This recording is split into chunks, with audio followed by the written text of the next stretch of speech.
Preste atenção nos artigos que eu vou ler com vocês. Ó.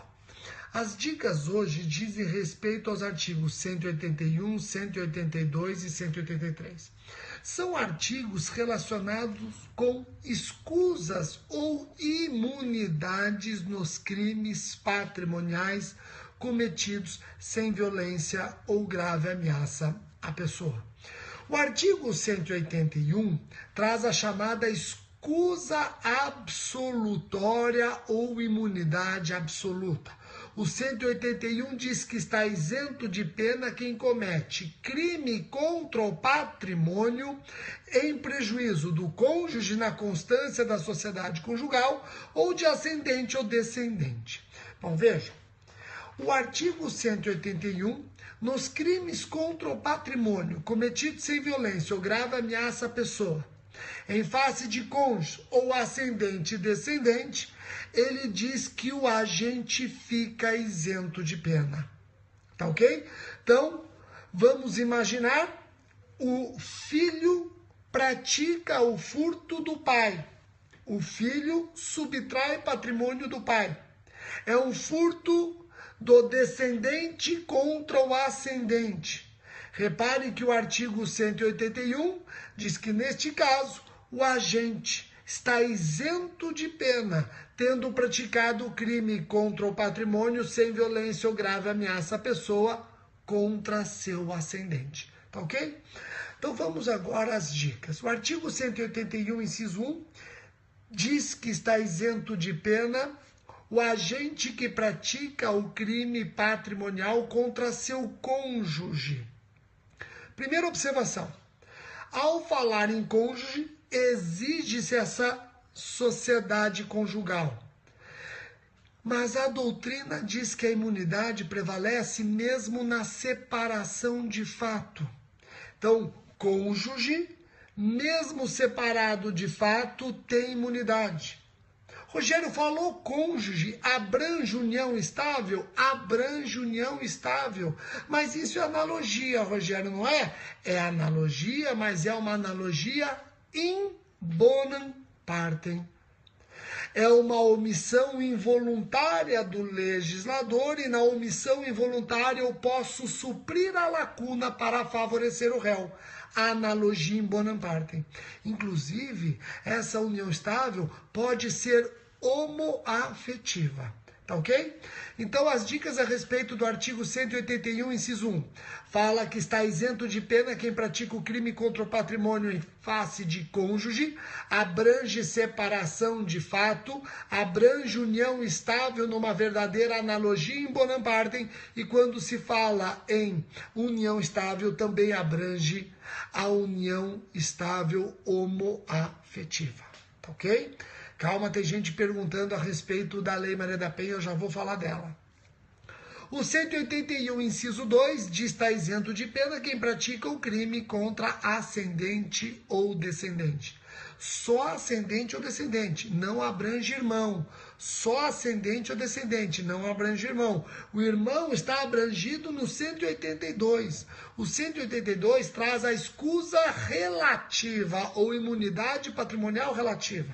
Não isenta ninguém de pena, só muda o tipo de ação penal. Nas hipóteses do 182, a ação penal, ao invés de ser pública incondicionada, vai depender de representação da vítima. E quando que depende de representação da vítima? Quando o crime contra o patrimônio é praticado contra o cônjuge separado judicialmente. Hoje é cada vez menos os casos, são cada vez menores os casos de separação judicial. Hoje nós temos direto divórcio, mas nos casos de ainda eventualmente retratar uma separação judicial, o separado judicialmente não tem imunidade absoluta, tem imunidade relativa, o agente não está isento de pena, mas a ação penal passa a depender de representação do cônjuge separado vítima. Também depende de representação crime contra o patrimônio entre irmãos crime contra o patrimônio entre irmãos depende de representação da vítima. E por fim, também depende de representação da vítima, crime entre tio e sobrinho com quem o agente coabita. Entre tio e sobrinho com quem o agente coabita. Tá ok? Então, em resumo, o 181 traz as escusas absolutas, causas de isenção de pena. E o agente está isento de pena se pratica o crime contra o cônjuge, mesmo que separado de fato, ou na união estável, mesmo que homoafetiva. Também está isento de pena se pratica o crime contra ascendente ou descendente. Não abrange o irmão. O irmão está no 182. O 182 fala da escusa relativa. Não é hipótese de isenção de pena, mas de condição específica de procedibilidade. O crime deixa de ser de ação penal pública incondicionada e passa a ser condicionada à representação da vítima. E quando que é condicionada à representação da vítima? Quando o crime é praticado contra o cônjuge separado judicialmente, contra o irmão ou contra tio ou sobrinho com quem o agente coabita.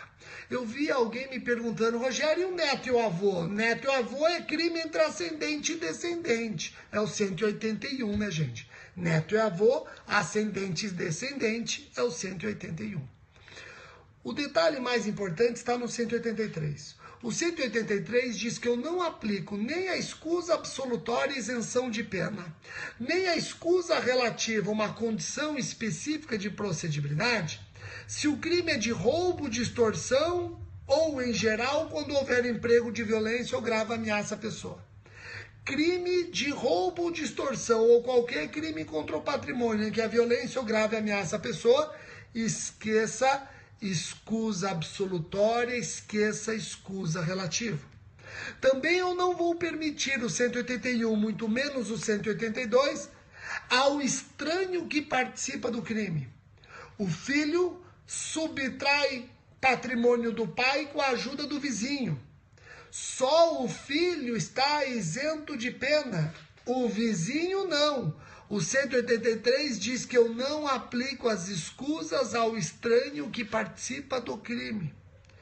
E o 183, inciso 3, diz que eu também não aplico qualquer das escusas se o crime é praticado contra a pessoa idosa, com idade igual ou superior a 60 anos.